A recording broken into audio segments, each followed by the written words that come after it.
मसला पास्ता कहार पसंद में छोटू बड़ जाए समस्त तो बहुत पसंद। तो वीडियो को बिल्कुल भी स्किप न करी फुल वॉच करातु। जदि भल लगे तेज प्लीज गोटे लाइक और शेयर करातु। जदि मो चैनल नुआ अच्छा तो प्लीज प्लीज गोटे सब्सक्राइब करनी। तो चलते डेरी न कर रेसिपी को स्टार्ट करना। तो ये मसला पास्ता बनवाई मुझे इनग्रीडियंट्स रखी जमीक दुईटा पियाज को छोट छोट काटी रखी। ये किसी बीन्स को काटिक रखी, किसी गाजर को चोपा छड़े काटिक रखी, ये किसी कैप्सिकम किसी टमाटो को भी काटिक रखी, ये हाफ इंच अदा आउ 3 ରୁ 4 पाखड़ रसुण छोट छोट काटी रखी। ये किसी आलू को मुझे सिझे तो चोपा छड़े रखी, ये किसी मक्का रखी। तो ये मुझे पास्ता को नहीं। तो ये देखो किसी पानी को मुझे गरम बसई देती से भल भाव गरम हो गला से आम कि तेल लुण आ पास्ता को पकई ना। तो ये देखो मुझे हाफ चामच लुण को पकई नेली। तो ये मुझे गोटे चामच तेल को पकई नौ टे मिक्स करने। तो ये पानी तो भल भाव गरम हो गला। तो ये आम ए पास्ता को पकई ना। पास्ता को पकईकि 5 ରୁ 7 मिनिट पर्यंत छाड़देवे सिझापी। एमती मझे मझे टे एपट सेपट कर नौथिबे।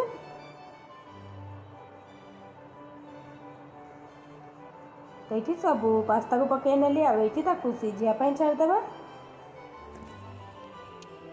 तो ये से देखो रेडी हो गला साइज फुलिकी बड़ बड़ हो गला आ पूरा रेडी हो जाए। तो ये आम छाणी ना पानी। तो ये छणा चटू साहाय्य मुझे छाणी नौ। आपण पाखे जेकोसी छणा थी से छाणी ने ठंडा पानी में 2 थर धोई ने। तो ये सब गुड़ाक मुझे छाणी नौ। तो ये गोटे कड़ई को बसई नहीं से भल भाव गरम है से अल्प किसी तेल को पकई नेली। तो ये 2 ରୁ 3 ଚାମଚ तेल को पकई नेली। तेल को भल भाव गरम छाड़देवा। तो तेल ये भल भाव गरम हो गला से काटिक रखी आम अदा को पकई ना। तो काटिक रखी रसुण को भी ये पकई ना। पकईकि 30 सेकेंड पर्यंत टिके फ्राए करने। तो ये किसी सेकेंड फ्राए कलापर आम से पियाज को पकई ना। तो ये से पियाज को पकई नौ। पियाज को भी मुझे छोट छोट एमती काटिक रखी। तो पियाज को पकईकि भल भाव मिक्स करना। और पियाज को भी 1 मिनिट पर्यंत छाड़देवा। तो ये पियाज को पकेला भल भाव मिक्स करने। और ये 1 मिनिट पर्यंत फ्राए करने।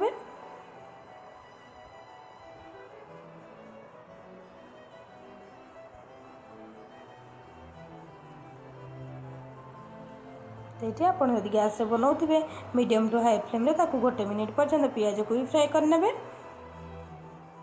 तो ये पियाज को 1 मिनिट पर्यंत फ्राए कलापर एबे से मु परिया काटिक रखी परिया को ये पकई नौ। तो ये प्रथम बीन्स को पकई नेली। तो ये से गाजर को भी पकई नौ। आपण चाहिए आपण हिसाब से अलग वेजिटेबल भी ऐड करें जहाँ भी आपंकर पसंद थी। तो ये मुझे टमाटो कैप्सिकम सबको पकई नेली। तो ये पकईला भल भाव मिक्स करना। आउ 2 ରୁ 3 मिनिट पर्यंत परिवा को हल्का फ्राए हाँपाई छाड़देवा जमी हल्का से सिझीज। बेसी टाइम परिवा को फ्राए करेंगे अल्प टाइम फ्राए करेंगे जमीक हल्का टिके से सफ्ट हो। तो मझे मझे टे गोड़े नहीं। तो ये मीडियम फ्लेम 2 ରୁ 3 मिनिट पर्यंत फ्राए करने टिके।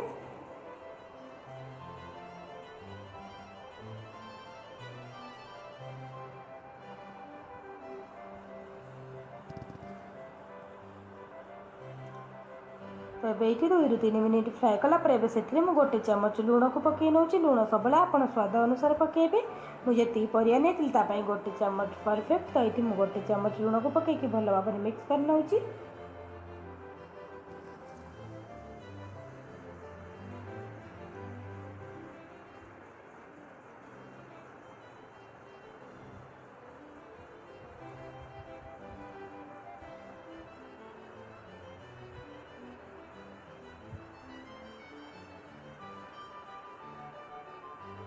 तो ये परिया रेडी हो गला। आम ये मक्का आलू को पकई ना। तो ये आगुरी मुझे आलू को सिझे काटिक रखी। तो ये आलू को भी पकई नेली। पकईकि भल भाव मिक्स कर नौ। ये 30 सेकेंड ରୁ 1 मिनिट पर्यंत आलू आ मक्का को भी परिया संगे फ्राए करना। तो ये देखो मुझे किसी मसला गुंड को रखी जमीक 1 ଚାମଚ लंका गुंड, हाफ चामच काश्मीरी चिली, 1 ଚାମच पास्ता मसला, हाफ चामच गरम मसला और ये हाफ चामच रू टिके कम पकई नेली गोलमरीच गुंड को। गोलमरीच गुंडा पकेबे बहुत टेस्ट लगे। तो ये पकईकि सबको भल भाव मिक्स कर नौ।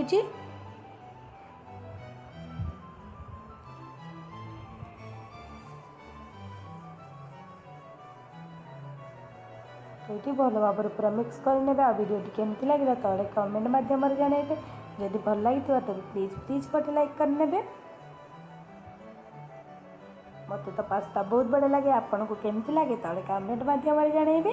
तो ये भल भाव मुझे मिक्स कर सारे एबे से आम टमाटो केचप को पकई ना। तो ये प्रथम 2 चम्मच सोया सॉस को पकई नेली। ये मु 3 चम्मच टमाटो केचप को पकई नेली। तो से सब को पकईकि भल भाव मिक्स कर नौची। तो ताको पकईला परे ये भल भाव मिक्स करने। तो ये 30 सेकेंड पर्यटन हल्का टी मिक्स करने। तो तापर से टमाटो केचप जो रखी से अल्प किसी पानी को देदेली। तो ये मुझे गोटे गिना पानी यूज कर गोटे छोट गिनारे ये गोटे गिना पानी को पकई नेली। पानी को पकईकि ये किसी सेकेंड पर्यटन टी छाड़देबा। एमती भल भाव मिक्स करने टिके। तो ये मु पास्ता को पकई नौ।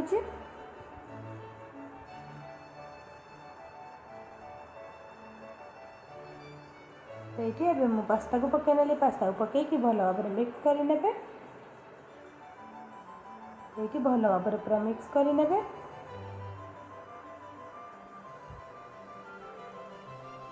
मिक्स करके गोटे 2 मिनिट पर्यंत लो फ्लेम रे छाड़देवे। पास्ता मसला को ऑब्जर्व करने गोटे 2 मिनिट पर्यंत लो फ्लेम करके छाड़देवे।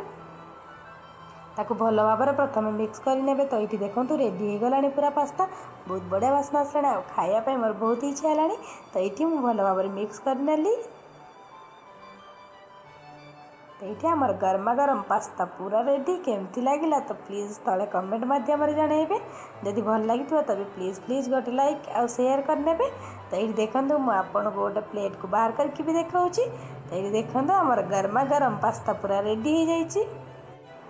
आपण बनातु आउ पास्तार मजा नियंतु आ केमती लगिला मते कमेंट रे जणातु। जदि भल लगी तबे प्लीज प्लीज गोटे लाइक और शेयर कर दियंतु। धन्यवाद। जय जगन्नाथ। नमस्कार।